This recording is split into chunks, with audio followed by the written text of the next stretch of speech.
Sir வணக்கம் sir. வக்ஃபு வாரிய சட்ட திருத்தம் குறித்த ஒரு ரெசல்யூஷன் போட்டிருக்காங்க. பாஜக அரசுக்கு கண்டனம்ட்டு நிறைவேற்ற துடிக்கும் ஒன்றிய அரசுக்கு கண்டனம்னு இவங்க சொல்லும்போது இந்த சட்ட இந்த திருத்தம் ஜேபிசியினுடைய இது ஏற்கப்பட்டு விட்டது. அதை மக்களவை தலைவர்கிட்ட கொடுக்க போறாங்க போல இருக்கு. என்ன இந்த தீர்மானத்தின் மூலமாக நாங்க இதை பேச போறோம் அப்படிங்கறத இவங்க முன்கூட்டியே சொல்லிட்டாங்க. இதனால என்ன நடக்கும் சார்? அது வராமல் நிறுத்துவதற்கு ஏதாவது வாய்ப்பு இருக்கா? தடுப்பதற்கான வாய்ப்புகள் இருக்கா? வக்ஃபு விஷயம் வர்றதுக்கு முன்னால நாம இன்னைக்கு பேசக்கூடிய ஆளுநர் விஷயத்துல ஒரு விஷயத்தை நான் சொல்லி ஆகணும்.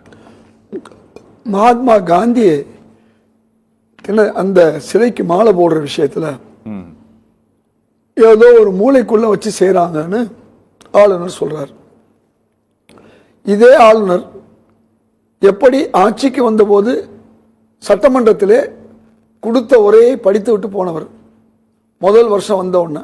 அதே மாதிரி 2022 இதே இடத்துல மியூசியம் எட்மோர் மியூசியத்தில் அந்த சிலைக்கு அவரும் முதல்வரும் மாலை அணிவிச்சிருக்காங்க அதே இடத்துல. இன்னைக்கு எப்படி இதை இன்றைய முதல்வர் செஞ்சா அதை அரசியல் ஆக்குறாரு. ராமன் சொன்னார் சாக்ரட்டிஸை பற்றி. அதை விட அற்புதமாக தமிழ்நாட்டில் ஒரு பாட்டு இருக்கு. உலகத்திலே பயங்கரமான ஆயுதம் எது? நிலைகிட்டு போன நயவஞ்சகனின் நாக்கு தானது. கொஞ்சம் அமைதியா இருங்க. அவர் அமைதியா இருங்க. அவர் பாடி முடிச்சுட்டு அப்புறமா பாடுங்க. கேக்குறவங்களுடைய தலையெழுத்து நம்ம பண்றது. இனிமே அவர் பாட்டுக்கு பாட விடுங்க. இப்ப என்ன பாட விடுங்க? ஏமாற்றுவார் இந்த நாட்டில். திமுக ஆட்சியை சார் கொஞ்சம் அமைதியா இருங்க. அவரை பேச அனுமதிங்க தயவு செஞ்சு. நான் நீங்க பேசும்போது குறுக்கிடவே இல்ல. நானும் குறுக்கல. அவர் பேசும்போது எனக்கு கண்டபடி பேசினா தான் உண்மையா அந்த பொய்யா உண்மையான மக்களுக்கு தெரியும்.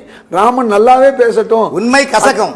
உண்மை காங்கிரஸ் கசக்கும் சார். கொஞ்சம் அதனால பிஜேபி பொய்ஜேபின்னு சொல்றாங்க இல்லையா, அது உண்மைங்கிறத மக்கள் தெரியணுங்கிறதுக்காண்டி தான் நான் கம்முன்னு இருந்தேன். அவர் இல்ல சார், எந்த இடத்துல 100க்கு மேல தாண்ட போறது கிடையாது. தேசிய அளவில் உங்களை 2015 மக்கள் கைகொள்ளி விட்டார்கள். 2010 இந்தியாவில் தாமரை தான் மலரும். அதில் எந்த மாற்றமும் இல்லை. சரி கொஞ்சம் அமைதியா. 400 இடம்னு சொன்னவங்கள 240 சொல்றது. திமுக சட்டமன்ற தேர்தலில் நாங்கள் 200 தொகுதியை கைப்பற்றும் சொல்றீங்களா? இதுக்கு நீங்க என்ன சொல்றீங்க? மரியாதை இல்லாம பிறரை அவமதிக்கிற மாதிரி குறுக்க பேசக்கூடிய இந்த குறுக்கீடுங்கிறது தேவையில்லை. அவரை கொஞ்ச நேரம் வேணா பேச விடுங்க. நான் பாட்டுக்கு அமைதியா இருக்கேன். என்னை தொடர்ந்து பேச விடுங்க. என்ன அர்த்தம்? அவர் சொன்னதுதான் நானும் சொல்றேன். பயங்கரமான ஆயுதம் எது? நிலைகட்டு போன நய வஞ்சகனின் நாக்குத்தான் அது. அதுதான் இன்னைக்கு அன்னைக்கு போகும்போது அதே இடத்துல போனா அது மூளை முடுக்குன்னு தெரியல. அதே சட்டசபையில பேசினவங்களுக்கு அடுத்த சட்டசபையில பேச வரும்போது நான் பேச மாட்டேன்னு சொன்னா என்ன அர்த்தம்? இதுதான் கேள்வி. அன்னைக்கு அதே மரபு தான், தமிழ் தாய் வாழ்த்து தான், இறுதியாக ஜனவரமனை தான். நான் என்ன கேட்கிறேன், இப்படி ஒரு நாக்கு இருக்குமா? காந்தி மேல உங்களுக்கு என்ன அப்படி என்ன அன்பு? என்ன நடந்துச்சு? மகாத்மா காந்தி கொலைக்கு முன்னால மகாத்மா காந்தியுடைய அந்த உதவியாளர் நையா பேசணுமா? நான் சொல்றேன், பேசினாதான் முடியும். ஏன்னா மகாத்மா காந்தி கொலை செய்யப்பட்ட தினம் இன்னைக்கு, கொல்லப்பட்ட தினம். அதனால பேசலைன்னா நான் ஒரு கட்சியில பொறுப்பா இருக்க முடியாது. நையாருங்கிறவர் சொல்றாரு, RSS காரங்க இன்னைக்கு ஒரு நல்ல செய்தி வரும், வெள்ளிக்கிழமை எல்லாரும் ரேடியோவுக்கு பக்கத்தில் உட்காருங்கன்னு சொன்னாரு. என்ன செய்தி வந்துச்சு? மகாத்மா காந்தி கொல்லப்பட்டார். சரி, அது மட்டுமல்ல, இனிப்பு வழங்கினாங்க இன்னைக்கு மகாத்மா. இதெல்லாம் RSS விரும்பக்கூடிய சனாதனம் சொல்லக்கூடிய நீங்கள் சொல்லாதீங்க. ஜின்னாவை வைத்து நாட்டை பிளந்து கிழக்கு பாகிஸ்தான் மேற்கு பாகிஸ்தான் ஆக்கி பங்களாதேஷும் பாகிஸ்தான் ஆக்கியது யார்? நாங்களா பண்ணோம். காங்கிரஸ் தானே பண்ணுச்சு. நீங்க எப்படி பேசலாமா பொய்யான தகவலை கொடுத்து? கொஞ்சம் இதெல்லாம் சொன்னா நீங்க குறுக்க பேசாதீங்க. பேசுங்க சார். அப்புறமேட்டு அவரை நோட் பண்ண சொல்லுங்க. எனக்கு எங்க டைம் அவர் எடுத்ததெல்லாம் நான் கணக்குல கொண்டு வர மாட்டேன்.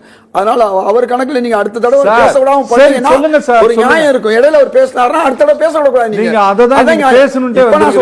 அவர் சொன்னதுக்கு நான் பதில் சொல்லிடுறேன். இல்ல சார், 1940 சார் அந்த பழைய கதையை பேச நான் பழைய கதைக்கு நான் வரல சார். இடையே பேசுனதுக்கு நான் பதில் சொல்லனா கேட்கறவங்க என்ன நினைப்பாங்க? சரி, ஜின்னா பாகிஸ்தானை கேட்கறதுக்கு 10 வருஷத்துக்கு முன்னால RSS பாகிஸ்தானை பிரிச்சு கொடுக்கணும்னு சொல்லிச்சா இல்லையா? தீர்மானம் போடுச்சா இல்லையா? ரைட், இப்ப அது இருக்கட்டும்.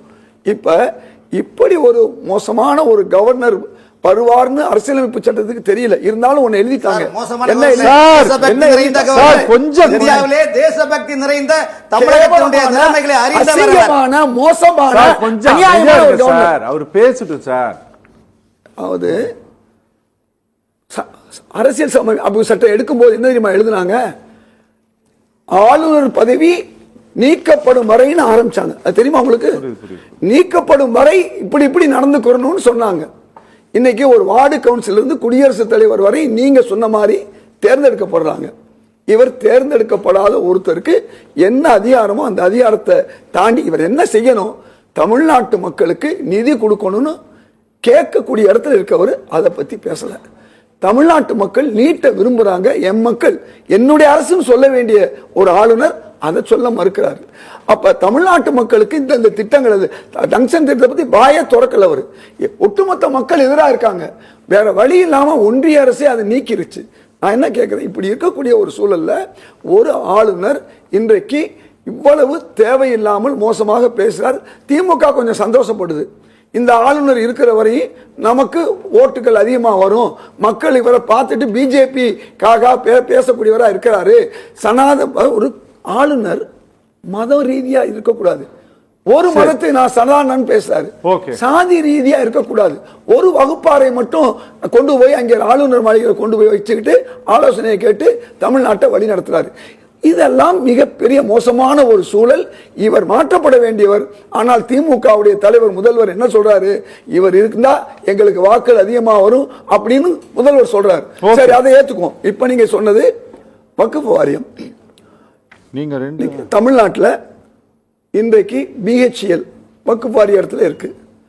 பாரதிதாசன் பல்கலைக்கழகம் கேட்டா கொடுத்தாங்க. ஏன்னா நல்ல காரியம், ஒன்னு கல்வி, இன்னொன்னு பொருளாதாரம். என்ன கேட்டாங்க, வாடகை குறைந்த வாடகை கொடுங்கன்னு கேட்டாங்க. இதோடு இருக்கு. இந்தியா முழுக்கும் இப்படி இருக்கக்கூடிய வக்ஃப் இடங்களை இவர்கள் என்ன செய்ய விரும்புகிறார்கள், அரசாங்க சொத்தாக ஆக்க விரும்புகிறார்கள். அம்பானி போன்றவர்கள் அந்த வக்ஃப் சொத்தில் இருக்கிறத காப்பாற்றுவதற்கு முயற்சி செய்கிறார்கள். இதற்காக புதிதாக சட்ட திருத்தம் செய்கிறார்கள். சட்ட திருத்தம் நாங்க வேணாம்னு சொல்லல. வெள்ளையர் ஆட்சி காலத்திலிருந்து காங்கிரஸ் ஆட்சி காலத்தில் 3 முறை திருத்தி இருக்கோம். ஆனா அந்த மக்களை கேட்டு அந்த மக்களோடு இணைந்து இந்த திருத்தத்தை செஞ்சிருக்கோம். ஆனா நீங்க செய்யக்கூடிய திருத்தம் என்பது நாளைக்கு என்ன முன்னுதாரணம் வரும், இந்த பிஜேபி அரசு இருக்காது. நாளைக்கு ஒரு அரசு வித்தியாசமான அரசு வருதுன்னு சொன்னா எல்லா கோயில்களிலும் 2 முஸ்லீம்கள் 2 கிறிஸ்தவர்கள் இருக்கணும் அந்த அமைப்புல அப்படின்னு சொன்னா என்ன நடக்கும் யோசனை பண்ணி பாருங்க. அப்ப இவங்க கையில எழுத்தேன் கவிழ்த்தேன்னு சொல்லி 2 உறுப்பினர்கள் அவர்கள் முஸ்லீம்னா முஸ்லீம் அல்லாதவர்கள் போகணும், கிறிஸ்தவர்னா கிறிஸ்தவ போகணும்னு சொன்னா என்ன நடக்கும்? ஆக எந்த மூளையை தேய்க்காம எந்த விதமான அறிவும் இல்லாம இன்றைக்கு வக்ஃப் வாரிய சொத்துக்களை அபகரிப்பதற்கு இந்த அரசு செய்து கொண்டிருக்கிறது. ஒண்ணு, இந்த சட்ட திருத்தத்தை நீங்க ராமன் நேரத்தை ராமன் வேற சோமன் வேற, நீங்க ஏமன் வேற வித்தியாசப்படுத்துங்க. எனக்கு ஒரு 2 நிமிஷம் கொடுங்க. கேட்ட கேள்விக்கே நான் வரல. அதாவது வக்ஃப் வாரிய விஷயத்தை பொறுத்தவரை இன்றைக்கு எதிர்க்கட்சியில் ஒன்றிணைந்து இருக்கிறது. அவர்களை வெளியே அனுப்பிச்சு விட்டுட்டு இவர்கள் எடுத்தேன் கவிழ்த்தேன் என்று சொல்லி பாராளுமன்றத்தில் எந்த மாதிரி அவர்கள் எதிர்க்கட்சி உறுப்பினர்களை வெளியே அனுப்பிவிட்டு சட்டங்களை அவர்கள் நிறைவேற்றினார்களோ அதே ஒரு முறையை கைகொண்டு இதை செய்ய விரும்புகிறார்கள். எந்த சட்டமாக இருந்தாலும் எல்லா காலங்களிலும் இன்னைக்கு 300 இடங்கள்ல இருந்து 240 வந்தவர்கள் நாளைக்கு 140 போறதுக்கு இல்லாம நடக்காது. அதுவும் நடக்கத்தான் செய்யும். அப்படி வரும்போது இன்னொரு ஆட்சி வரும். எங்களை பொறுத்தவரை நீங்க தலாக் விஷயத்தில் நின்றீங்க. இன்னைக்கு இந்தியாவில் எந்த முஸ்லீம் அதனால பாதிக்கப்படலை, ஒரு பிரச்சனையும் இல்லை. நீங்க எதெல்லாம் சிஏஏன்னு சொன்னீங்க, எதிராக சொன்னீங்க, எந்த மக்களும் பாதிக்கப்படல. அது மாதிரி வரலைனாலும் கூட அதுக்கான முயற்சி எடுத்தாங்க. அதுக்குன்னு உங்களுக்கு ஹிட்லர் போட்ட மாதிரி தனியா அசாம்ல இடம்லாம் சரி பண்ணாங்க, மக்களை கொண்டு போய் சேர்த்தாங்க, எல்லாம் செஞ்சாங்க. இப்ப எப்படி ஒரு ஹிந்தி ஏதாவது பாஜக ஆளக்கூடிய மாநிலத்தில் பொது சிவில் சட்டம் கொண்டு இந்த குரங்கு குட்டியை விட்டு ஆழம் பாக்குற மாதிரி பாக்குறாங்களோ இந்த மாதிரி எல்லாம் பாக்குறாங்க. எது எவ்வளவு இருந்தாலும் மக்கள் சக்தி தான் வெல்லும். இந்தியாவில் இந்துக்களும் முஸ்லீம்களும் அண்ணன் தம்பிகளாக வாழ்ந்து கொண்டிருக்கிறார்கள். ஒரு வகுப்பினர் மட்டும் இந்துக்கள் என்ற போர்வையில இந்தியாவுடைய அதிகாரிகளை கைப்பற்றுகிறார்கள். அதுல ஒருத்தர் தான் ஆளுநர் ரவி. அவர் என்ன நினைக்கிறாரு, இங்க ஒரு முதல்வராக ஒரு தாழ்த்தப்பட்ட வரணும்னு சொன்னா அவர் என்ன முதல்ல செய்யலாம்? என் பதவியை நான் ராஜினாமா பண்றேன், நீங்க வேணா குடியரசுத் தலைவர் ஒரு தாழ்த்தப்பட்டவரை ஆளுநராக வையுங்கள் என்று சொன்னால் அது உள்ளபடி அவர் நியாயமானவர் சொல்லலாம்.